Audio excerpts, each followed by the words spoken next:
క్రైస్తవ మతం పుచ్చుకుంటే వాళ్ళ ఎస్సీ హోదా రద్దే అని సుప్రీంకోర్టు ఇచ్చిన తీర్పును,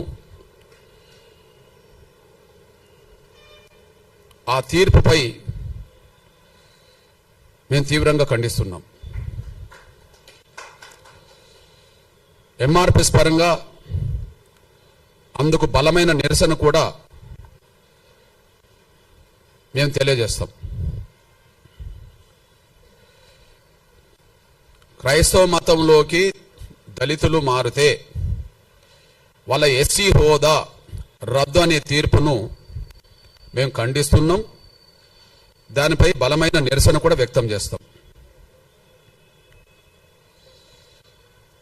ఈ సుప్రీంకోర్టు ఇలాంటి తీర్పు ఇవ్వడం వెనుక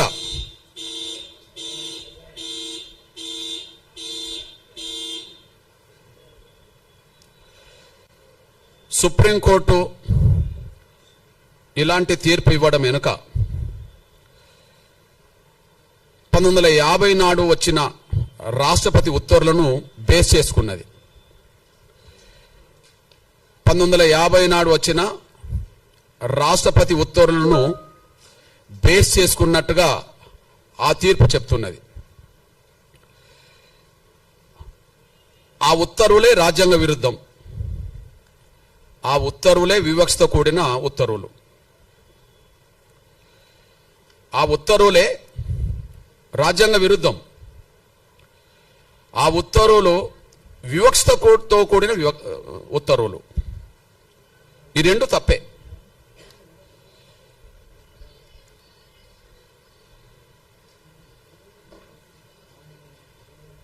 ప్లీజ్, నేను ముందు గుర్తు చేస్తున్నది ఏంటంటే, దళితులు క్రైస్తవులకు మారితే రద్దు కావాల్సింది ఎస్సీ హోదా కాదు. ఈ పార్లమెంటుకు చిత్తశుద్ధి ఉంటే, న్యాయ వ్యవస్థకు చిత్తశుద్ధి ఉంటే, లేదా ఉత్తర్వులు ఇచ్చే రాష్ట్రపతులకు చిత్తశుద్ధి ఉంటే రద్దు చేయాల్సింది కుల వ్యవస్థనే. కుల వ్యవస్థను రద్దు చేయండి. రద్దు కావాల్సింది ఎస్సీ హోదా కాదు. ఈ దేశంలో రద్దు కావాల్సింది కుల వ్యవస్థ. కుల వ్యవస్థను రద్దు చేసే చర్యలు తీసుకోండి, మేము స్వాగతిస్తాం, సమర్థిస్తాం. కుల వ్యవస్థను రద్దు చేసే చర్యలు ఎవరు తీసుకున్నా, ఏ పార్టీ, ఏ సంఘం, ఏ సంస్థ తీసుకున్నా వాళ్ళతో కలిసి పనిచేస్తాం, వాళ్ళకి అండగా నిలబడతాం. అందువల్ల దళితులు క్రైస్తవులు మారితే సుప్రీంకోర్టు ఎస్సీ హోదా రద్దు చేయడానికి తీర్పిచ్చిందేమో కానీ మేము కోరుతున్నది కుల వ్యవస్థనే రద్దు చేయమని మేము కోరుతున్నాం. ఆ కుల వ్యవస్థను రద్దు చేయడానికి ఎవరు ముందుకొచ్చినా వాళ్ళతో కలిసి పనిచేస్తాం, వాళ్ళకి అండగా నిలబడతాం. అమాయకుడు కాదు. ఎందుకు ఆ మాట మాట్లాడుతున్నామంటే, ఈ దేశ కుల వ్యవస్థలో అత్యంత బాధితులం దళితులమే.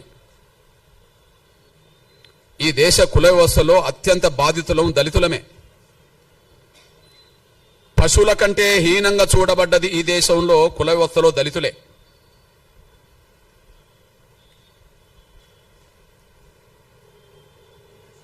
ఈ దేశంలో ఉండబడే ఇతర వర్గాల పౌరులకు ఉండబడే హక్కులు, స్వేచ్ఛ లేనిది దళితులకే. కాబట్టి కుల వ్యవస్థ బాధితులం కాబట్టి, కుల వ్యవస్థలో ఎక్కువ బాధితులం కాబట్టి, కుల వ్యవస్థలో బ్రాహ్మణేతర వర్గాలన్నీ బాధితులే. ఈ దేశ కుల వ్యవస్థలో బ్రాహ్మణేతర వర్గాలన్నీ బాధితులే. అయితే ఒక్కొక్క వర్గం మీద, ఒక్కొక్క కులం మీద కొంతమేరకు వివక్షత ఉంటుంది. ఏ రెండు కులాల మధ్యలో సాంఘిక సామరస్యత, సమానత్వం లేదు. కానీ అన్ని కులాల మీద ఆధిపత్యం, గౌరవం పొందుతున్నది బ్రాహ్మణ వ్యవస్థ.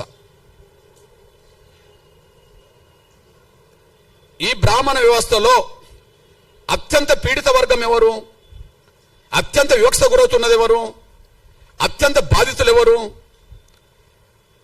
పశువుల కంటే హీనంగా ఈ దేశంలో ఏ వ్యవస్థలో చూడబడ్డం దళితులు, కుల వ్యవస్థల వాళ్ళు. అంటే ఈ దేశ కుల వ్యవస్థలో అత్యంత బాధితులం దళితులం గనక ఆ దళిత బాధితుల వర్గం నుంచి మేము మాట్లాడుతున్నాం. కుల వ్యవస్థను రద్దు చేయండి. ఎస్సీ హోదా కాదు, కుల వ్యవస్థను రద్దు చేయమని మేము డిమాండ్ చేస్తున్నాం. కుల వ్యవస్థను ఏ పార్టీ సమర్థిస్తుందో బహిరంగపరచమనండి. అస్పృశ్యత అనేది ఏ వ్యవస్థ నుంచి వచ్చిందో రాజకీయ పార్టీలు బహిరంగపరచాలి. ఈ ప్రపంచంలో ఎక్కడ లేని అస్పృశ్యత ఈ దేశంలో ఏ వ్యవస్థ ద్వారా వచ్చిందో బహిరంగపరచాలి. కుల వ్యవస్థను సమర్థించేటోళ్ళంటే కుల వ్యవస్థను సమర్థించిన వాళ్ళే, కుల వ్యవస్థను వ్యతిరేకించిన వాళ్ళంటే సమానత్వాన్ని కోరుకున్న వాళ్ళే.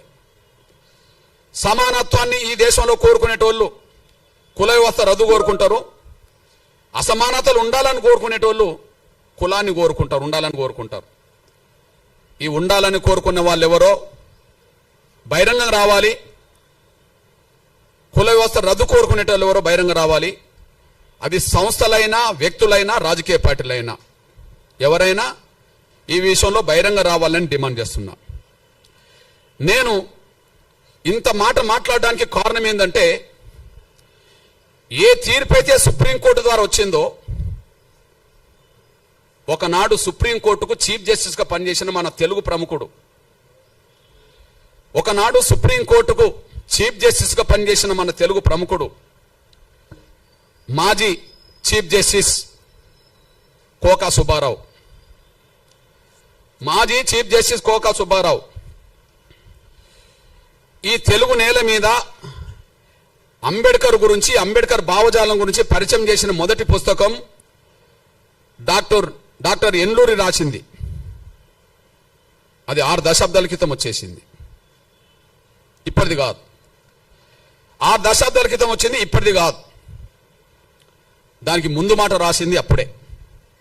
నేను ఇప్పుడు మీకు చూపెడుతున్న పుస్తకం ఈరోజు రాసుకున్నది కాదు, ఇప్పుడు ఆ మేధావి కోక సుబ్బారావు అనేటైనా అమాయకుడు కాదు, నిరక్షరాస్యుడు కాదు. ఇప్పుడు ఇచ్చిన సుప్రీంకోర్టు జడ్జిల కంటే పై హోదాలో ఉన్న వ్యక్తి. అతను చీఫ్ జస్టిస్ గా పనిచేసిన వ్యక్తి ఈ దేశ కుల వ్యవస్థ గురించి రాస్తూ ముందు మాట, డాక్టర్ అంబేద్కర్ జీవిత చరిత్రకు ముందు మాట రాస్తూ ఏమన్నాడో ఒకసారి గుర్తు చేసుకుందాం. ఆయన మన తెలుగు ప్రముఖుడే, ఉన్నత వర్గాలకు సంబంధించిన వ్యక్తి వెలమ. ఆయన ఏం మాట్లాడిండో చదివినిపిస్తా. హిందూ మతానికి కులతత్వం ఒక వినాశ హేతువు. హిందూ మతానికి కులతత్వం ఒక వినాశ హేతువు.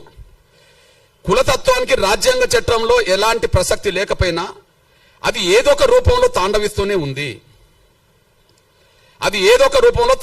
ఉంది. చట్టం, సంఘ సంస్కరణ అనేవి 2 కులతత్వ నిర్మూలనోద్యమంలో కలిసి పనిచేయాల్సిన అవసరం ఉన్నది. కుల వివక్షత పాటించద్దని చట్టం చెప్తున్నది, కానీ కుల వివక్షత పాటించద్దని ప్రధానంగా రాజకీయ పార్టీలు, వ్యవస్థ నడిపే సంస్థలు బలంగా ముందుకు రావట్లేదు, దళితులు తప్ప. అందులో గొప్ప మాట రాశాడు. చట్టం, సంఘ సంస్కరణ అనేది 2 కులతత్వ నిర్మూలనోద్యమంలో కలిసి పనిచేయాల్సింది. అట్లా పనిచేయకుండా కుల నిర్మూలన జరగదు. అంతకంటే ముఖ్యంగా ఇంకో మాట చెప్తాడు. అస్పృశ్యత అంతం కావాలంటే కుల వ్యవస్థను కూకటి వేలతో కూల్చివేయాలి. అస్పృశ్యత అంతం కావాలంటే కుల వ్యవస్థను కూకటి వేలతో కూల్చివేయాలి. ఎందుకంటే అస్పృశ్యతకు కుల వ్యవస్థే మూల కారణం. ఇది నేను రాసింది కాదు.